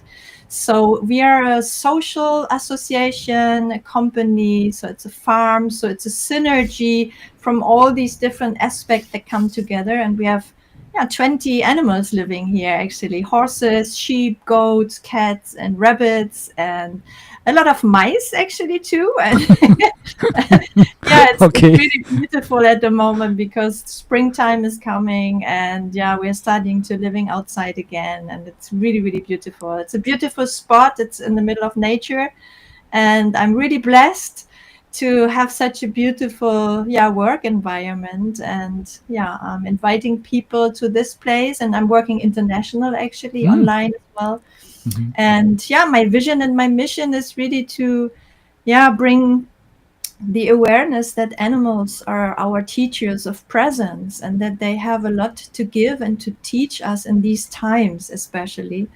And yeah, it's all about being yourself, living your vision, living your dream, and really go for your 100%, which means, what do you really want to live? What is your dream job actually? Not doing anything. It's just like, what is your 100%? And I'm your mentor and your cheerleader. And yeah, it's just, I love what I do. I feel really blessed. Yes, I mean, when we had the conversation weeks ago, I Mhm. actually I found it to be very interesting. I still am actually. This is very interesting what you mentioned. And for our audience to know, where are you located in Germany? Just for us to learn a little Yeah. bit. Uh-huh. In the very southern part of Germany. So it's close to the Swiss border and close to the French border. And it's the warmest area in Germany. So I choose that area on purpose, actually, because I love the Ah. sun and I work a lot of outside, obviously. So yeah, it's a really beautiful area. And it's the Black Forest. And you Oh. have a lot of nature here. It's really wilderness, actually. It's beautiful. Yeah. Yeah, I mean, I had the pleasure of being in Germany for Mhm. pleasure or for Yeah. work many times. I really Yeah. like it. I've been to mostly the cities, as we know. Mhm. Never been to the part that you just mentioned, but I can imagine it should be really beautiful in terms of Feel the very nature. invited when you come to Germany Yes, again. yes, The winter absolutely. Yeah, time. thank you, Yeah, thank you. Yeah, that sounds yeah, great. very welcome. I appreciate it. Yeah, that sounds good. Well, okay. So I love our audience to learn more about you. Can you tell us about your career journey a little bit? How did you get started? How your career journey has unfolded over the years? Yeah, I have to say that I was deeply connected to animals since I can think. So animals have always been played always a very important role in my life. And I had a kind of a troubled childhood. So animals were kind of my real companions in this kind of rough times as well. And so very early I found that animals, they have a different kind of communication. It's not so much about words, obviously. It's really about a heartfelt connection. And I could sense that when I started to go horse riding in earlier years. It was like this traditional horse riding. You go to a horse riding lesson, and then you take the horse. You don't think about that much as a child. And then I got a little bit more critical. What are we doing to these animals? They are not here that we can ride on them. They have their personalities. They are really unique. They are such beautiful animals. They have their own will and rights and emotions. They're very social animals, actually, beings. And then I started to work as a social pedagogue, and it's a lot about talking actually with the people. I had young women; they were really in rough conditions in their family. They had to be taken out of the family, so they had traumata and really, very difficult life situations. And then I found out, with words, they talked to so many therapists, to so many social pedagogues. They were tired of talking. And then I found out, I love animals. Why shouldn't I just combine that? Because we never talk with animals in the way we do, as we do now, which is perfect. But if you are kind of tired of talking, being around animals is just so heart opening. And then I started to work with children that were, really have a difficult life situation. And I found out as soon as we are with the animals, they just opened up. It was, I get this shiver over my body because I can tell about hundreds of beautiful moments, really magic moments where the animals are so tender and just lovingly towards these kids, mainly kids in the beginning. And then I started to work with teens and adults. I went then into leadership trainings with adults. So it's all about opening up your heart. We are a lot in our minds. Now we are a lot thinking, and we want to be logic and efficient and all these things. And I like to be efficient, and sometimes I find we overdo it a little bit. And we really get disconnected from our hearts. And just to look into the eyes of the beautiful goats we have when they are lying in the sun, and you see they are enjoying with every cell of their body just being there in the sun. It's always an invitation just to breathe, just to be in the moment, just to remember who you really are and what you really want to do in life. And this is where I come in. So I'm a vision mentor, and it's really about reconnecting to your own true nature. And a lot of people are really disconnected from nature, in the sense of, you were just mentioning you were in Germany, mainly in the cities. So we are so used not to cars, to buildings, to it's not really a natural environment anymore. And here where I live, it's really everyone. So everyone who's coming on the farm, the first thing is a breathe, a deep breath, and then finding, wow, it's so calm here. I can hear myself think. It's like slowing down. It's being in the moment, and it's being in the magic field of animals. Yeah, this is really, really inspiring, I have to say. So thank you for sharing it with us. Well, what is the secret of your success? It's following my heart. It's really, it was a kind of rough ride. Before I understood that, I had a lot of accidents. I was close to a burnout. I had tinnitus. So I was really trying to get me going in like the normal environments, for example, working as a social pedagogue. So it was very, very challenging for me to be confronted with all these families with all their multiple problems. It's like, it was really a kind of hard time for me. And then I found out I don't want to do that anymore. It's really, it gets so into my system. I really want to bring joy into the world, and it was kind of sucking me down and in, and all these stories and all these traumata and all these aggressions, all these miscommunications. So there is a lot to do actually in the sense of empathetic communication. And I really wanted to learn, how can we live a happy life? What is the secret of a happy life? And then I found out it's following my heart. And this is really, what do I mean with that, is Yeah, to hear this inner calling. Yeah, what brings my heart to sing? What is the sound of my soul? What is really my passion? Yeah, what could I do the whole day and I would never look once at my watch and look what time it is?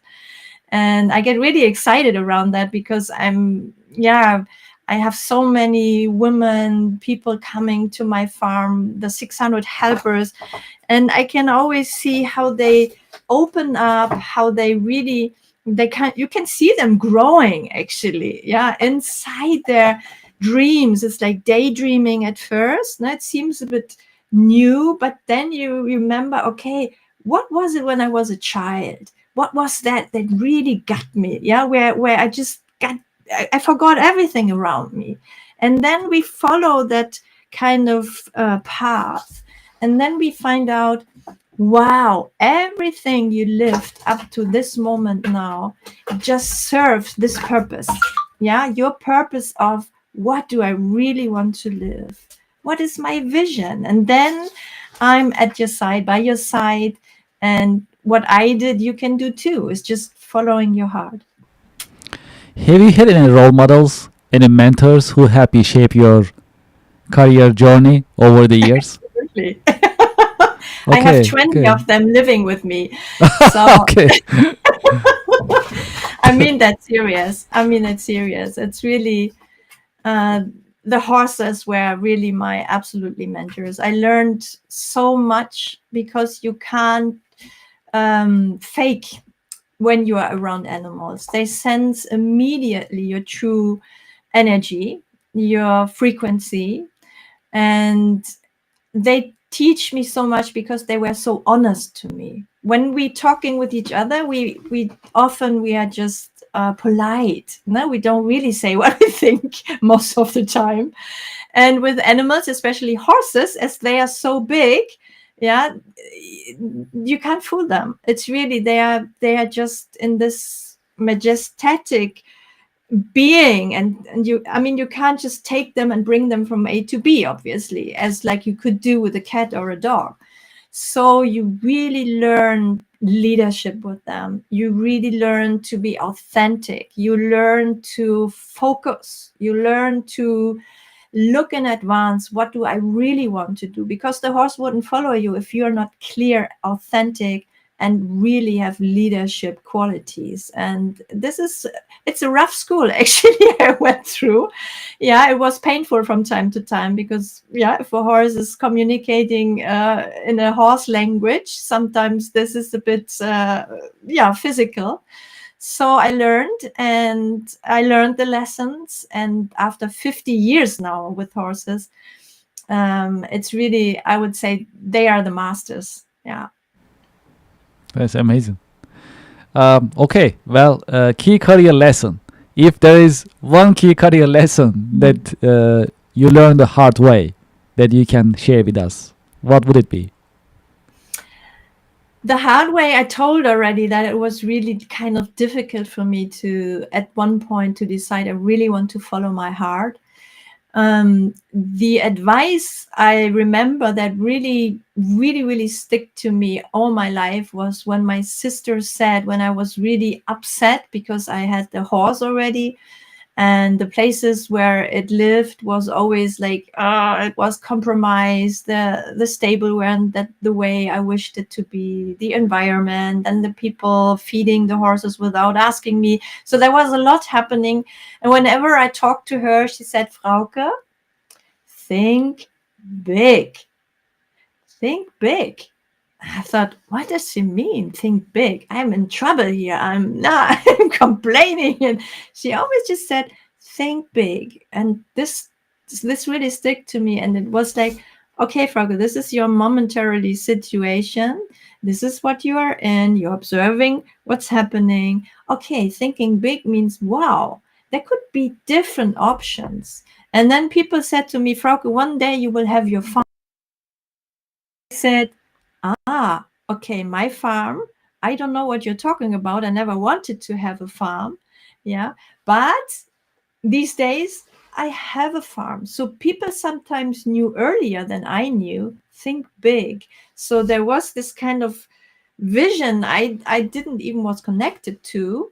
Yeah, but they knew already there's something bigger waiting for you. And I think that's really the hard lesson was the suffering. Yeah, I suffered a lot just observing where I was, and I didn't have a clue how to change that. And this advice from my sister, think big, opened up a new, it was really a kind of new universe, actually. Yeah, could it be that I have a farm? I'm not coming from a farm family or something, yeah, from a background. It's really, Mhm. it was a huge step. It was very courageous, and I learned a lot 15 years ago when I started this farm as a rookie, I have to say. I mean, I had a lot of experience with horses, but not managing a farm. That's a totally different thing. 5 hectares, 20 animals. Yeah. So you really had to jump in. And it was really learning by doing. And I really appreciate every second of it. Yeah. Okay, well, we have a little tradition in the American Business Podcast. Mhm. I have a question for you coming from our previous guest. I'll ask you that question. After that, I'll ask you to leave me a question Yeah. with me here in the American Business Podcast, and I'll ask your question to our coming guest. Okay, so that's our little tradition in the American Business Podcast. Okay, so here is a question coming from our previous guest. How are you planning to use AI to grow your business? Also, I am already using AI, and I'm absolutely fan of it. So I'm really focusing on the positive aspects. And when 4 years ago, I started my online business. So I was already 25 years a mentor, a coach, a therapist around horses and animals. But 4 years ago, I started to really go online, like social media. And then, of course, ChatGPT, Claude, and all these things appeared. And in the beginning, I was a bit shy, I have to say. And these days, I can't imagine living without it anymore. It's like imagining not having your mobile, yeah, and having still these kind of old traditional telephones. So I'm really a fan, and I'm a business mentor too. I'm a holistic business mentor, a spiritual business mentor, and I'm really encouraging especially the women to really get closer to this AI thing that is at the beginning maybe a little bit abstract, but to really use it in a very daily life, and really get familiar with it. And it supports my life absolutely, and my business life even more. And I'm still learning, I'm still growing with it, and it's really, it saves me hundreds of hours. Yeah. Okay, so what question you would like to leave with me for me to ask to our next guest?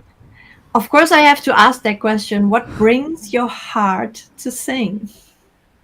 Okay, okay, What sounds do you good. like most in your business? Yeah. Okay, What is your mission? What is your vision? Yeah. okay, we'll make sure to ask that question in the next episode Yeah. in the American Business Podcast. Okay, this is good. So in this episode, do you have any question you would like to ask me? I asked you already before we started here how long you have been in the US, and you told Oh me yeah, that. I've been here since Yeah. 1999. Yeah. Yeah, so that's been And a while. Yes. yeah, the question is, how did you start your podcast? What Oh wow. was your why? And what is your, Um, yeah, your mission and vision with that? yes, yes. Thank you for this question. Well, my mission is to promote, support, and uplift businesses, non-profits, and manufacturers. And we do this by creating this educational, informative environment in the Yeah. American Business Podcast.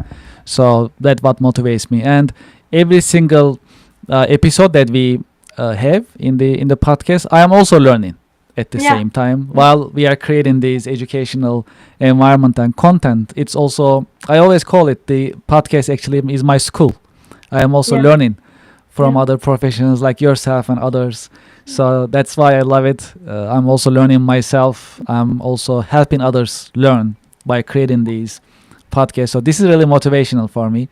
And I'll keep doing what I'm doing, hopefully, as long as I can.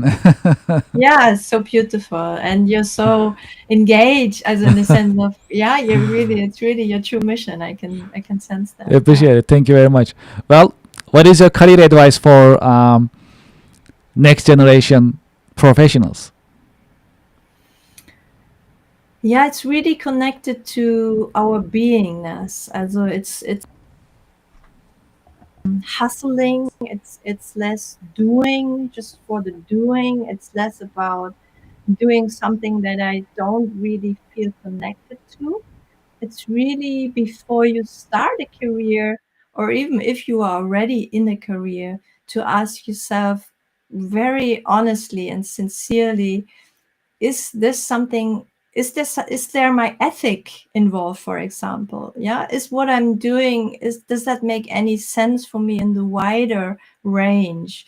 Is this a win-win-win situation in the sense of I'm learning, so the next environment is learning, and it's global learning, like you just said, what you're doing is really, it has a lot of impact. Yeah, so this makes sense, not only in the mental way. It's really like, is it fulfilling you? Is it really something that brings you joy in a deeper sense, and that you really, yeah, go to bed in the evening and you feel fulfilled and have this feeling, wow, there's something I can give to the world, I receive something.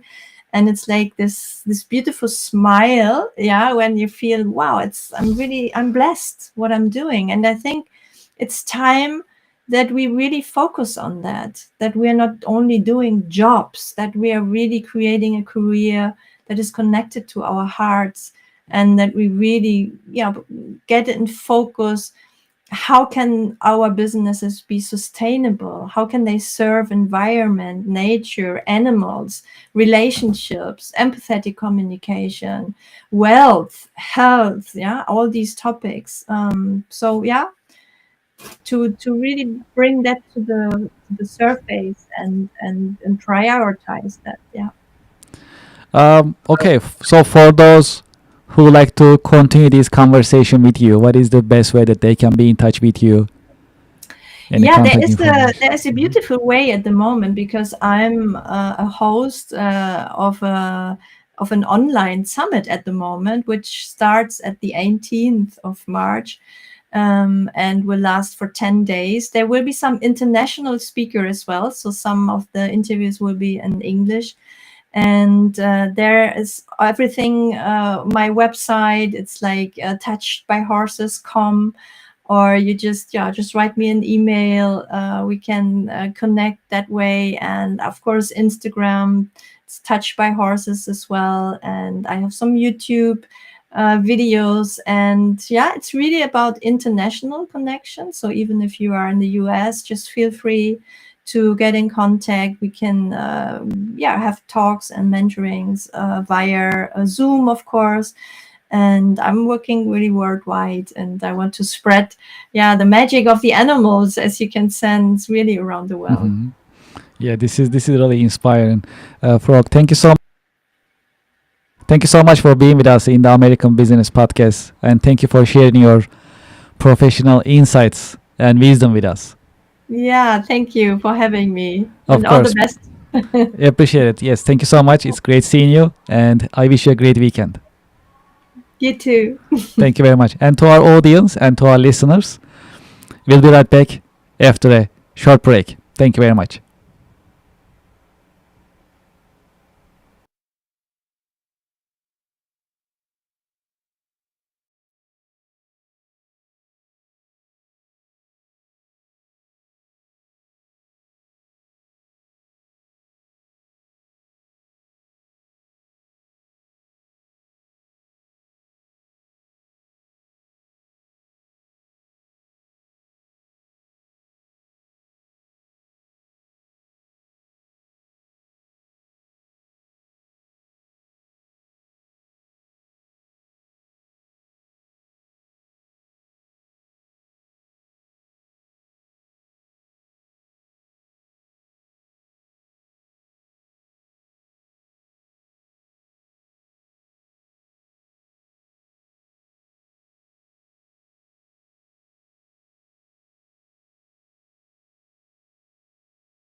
Bye.